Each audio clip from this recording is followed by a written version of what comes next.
5 things that we have learned from Leicester City 3, Southampton 4. What's up guys, welcome back to the channel, and today we're going to be looking at 5 things that we have learned from Southampton 4, Leicester City 3 that took place on Tuesday night. Before we get into the video guys, please be sure to drop a like on the video and also subscribe to this channel. Remember, we are on the road to 400 subscribers now. Thank you guys so much for the support, and let's get straight into the video. So the first thing that I'll put down is that Leo Cienza is incredible, and he is. Oh my god, how good has this guy been for us since he signed in August? This guy is like a breath of fresh air. He's so good. He changes the game every single week for us, and we love him so much for us.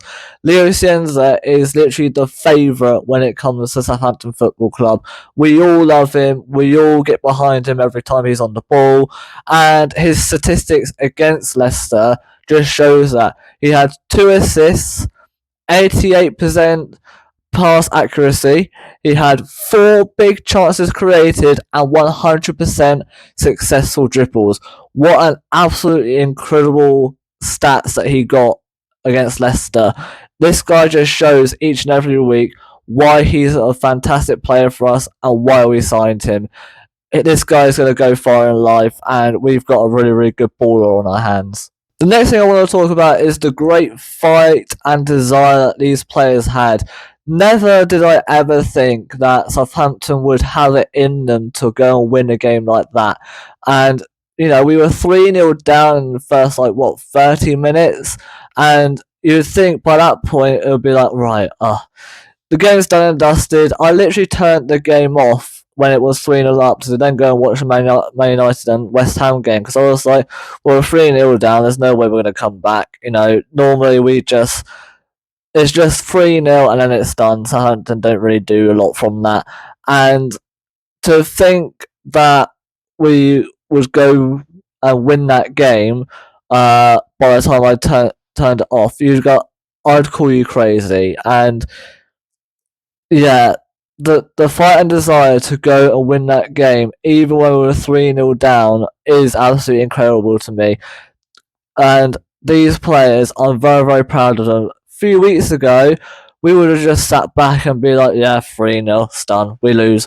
But no, so somehow we've just turned a real big corner, and now we win every game. We're winning a lot of games now, and hopefully that continues. But yeah, absolutely fantastic fight and desire from the boys on Tuesday, and yeah, really, really good result. Third point I've got, this is the greatest Saints comeback ever, potentially.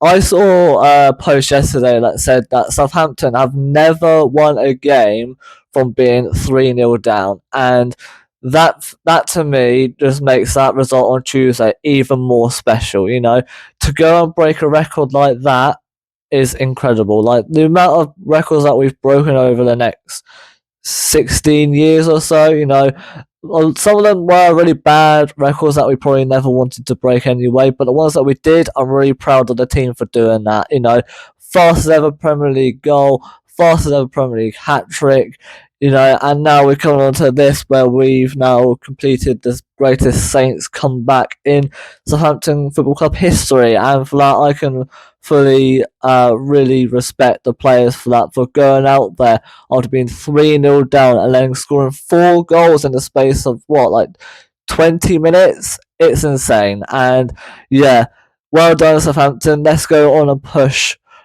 on a bit more in the season, and hopefully we can get more wins on the board. Let's go. The fourth point that I've got is that Jack Stevens has much improved, and he has, you know, over the past few games or so, the more game time that he's had, he's proved time and time again why he's so pivotal to that centre-back line. You know, he's such a really good centre-back. Does he have an odd mistake in him still? Yes, he does. He has a little mistake here and there still, but he just proves each and every week why he's a very good captain, let alone being a very good centre-back for us. And I believe he's one of our best centre-backs right now.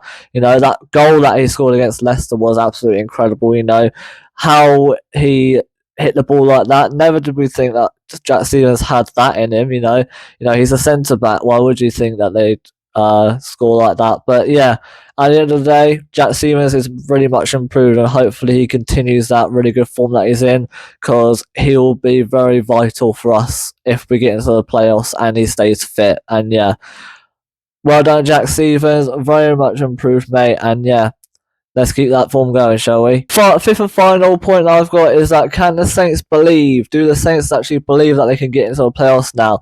We're now 1 point off of it, so yes, of course we can make the playoffs now. 1 point being off the playoffs just changes everything. One more win and having all the other results go away, and it all changes, and hopefully it does. Hopefully the Saints take that 4-3 win over Leicester into our next few games, and hopefully they pick up a lot more wins. Hopefully they keep that fight and desire going, and yeah, hopefully, just hopefully, and maybe we can make the playoffs, even when a lot of Saints fans are still thinking, oh no, we're not going to make the playoffs, it's too late. But hopefully all the Saints players prove us wrong, and we can actually make the playoffs. We just need to make all the other results go our way, beat all the teams that are above us that we haven't faced yet, but also hope that the other teams above us slip up as well. The only spot that we can really go for at the moment is 6th, and that's a really important space, because 3rd, 4th, and 5th is pretty much already taken. Millwall are like a few points ahead of Wrexham and that already. So yeah, it's really important that we get all these games going our way, and hopefully we can pick up more wins and more points so we can get in there. But yeah, Saints hopefully they do believe in themselves a lot more. That'll give them a lot of confidence. But yeah, on to the playoffs. Let's go for it. So yeah, guys, that wraps up my 5 things that we learned from Leicester City 3, Southampton 4. Hope you've all enjoyed. Please be sure to hit the like button and subscribe to this channel. I'll be back with a lot more content. I'm making 3 videos today, 2 for YouTube, 1 for TikTok. And yeah, hope you all have a fantastic day, guys, and I'll see you guys in the next video. See you later.